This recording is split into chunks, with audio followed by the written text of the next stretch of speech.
Il y a que temps de chat, Gérard Tailleux de l'université rurale cauchoise, il nous a raconté c'est en Algérie.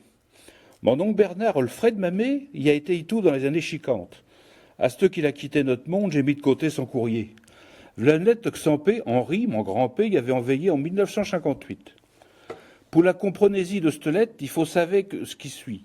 Tous les ceux qui sont cités sont plus là. Marie-Claude, la sœur de mon oncle, était mamé. Roger Lenormand était le frère de ma grand-mère. Tatave, le doyen. Mon grand-père qui veillait comme un taupe était organiste à l'église de Charoma.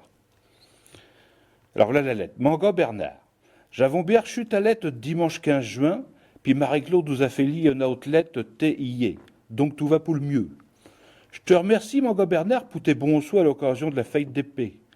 Pour sûr, je serais au mieux d'être tous ensemble, mais là qui va venir. Et alors ce jour-là, je ferai une vraie fête. Pour le moment, je pensons à la perme qu'approche doucement, mais qui va venir bel et bien. Et 18 jours, ça fera un petit peu plus de 2 semaines de prix sur l'ennemi. La fête à Charoma était une réussite avec du beau temps pour toute la journée. Mais j'ai vu que du feu, parce que j'ai profité que Tata y faisait pas de web pour faire mes hyènes. Je t'ai envoyé dans une lettre l'article de journal. À nuit, je t'adresse un petit article et puis la photo du ballon. Ils ont paru dans le journal d'hier. Bah, mon colon, tu t'en fais pas. Tu t'es fait plaisir avec une sacrée monte. Tu nous dis pas que marque que c'est, mais veilles-tu ce qui est déplorable, c'est que j'apprends sur les sous que je t'ai envoyé pour ton viage. Il faut penser que tu vas avoir besoin de moitié sur ton chemin, puis tu pourrais en avoir des arias que tu n'aurais pas prévu. Ils t'ont dit que la montre coûtait 15 000 francs en France, mais ils t'ont peut-être dit des boniments pour te la faire acheter, vu que la différence de prix est à peine créable. Bon, bah, prends garde de ne pas te la faire voler, et puis remue-la doucement. Je vais t'envoyer un mandat pour le billet de 1000 à Tatave. Hier, Roger Lenormand est venu avec sa bourgeoise Fernande et puis sa fille Sylviane. Ils ont mangé à midi avec nous, puis ils ont été chez le noter l'après-midi pour trancher les sous de l'oncle Henri.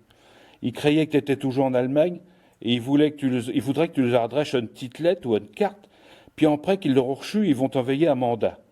Tu veilles ce qu'il te reste à faire, je te fais pas de dessin. Tu les écris récopies comme tu fais, comme tu nous envoies une lettre, ils font des fautes d'orthographe autant que t'es. Roger a toujours le boudin à la rigolade. Aussi de forcément, j'avons bien rioché à force de raconter des histoires. Tu le mettras comme ça, chers cousins et cousines. Aucune chance, vu que c'était le jour que Marie-Claude vient ouvrir à Saint-Romain. J'étions 8 à Maroquet, ça faisait du monde autour de la table. J'avons vu dans le journal qu'un gars qui avait acheté un poêle d'un château avait trouvé un trésor camuché dans le poêle, plein de pièces d'or. Aussi, j'avons eu l'idée de gaieté dans la salamandre que j'avions achetée à la vente de l'oncle Henri, au cas où il y aurait eu des billets de 1000. Il y en avait pièce. Ne trouve pas des trésors tous les jours dans les poêles. Là, l'adresse de Roger Lenormand. Monsieur et Madame Roger Lenormand et le fille, 50 avenue du Général de Gaulle, 50, Anguien-les-Bains, Seine-et-Oise, France. À ce mon gars Bernard, je vais te quitter la peau à nuit. Je te faisons un gros boujou. Henri, Lucie Sailly.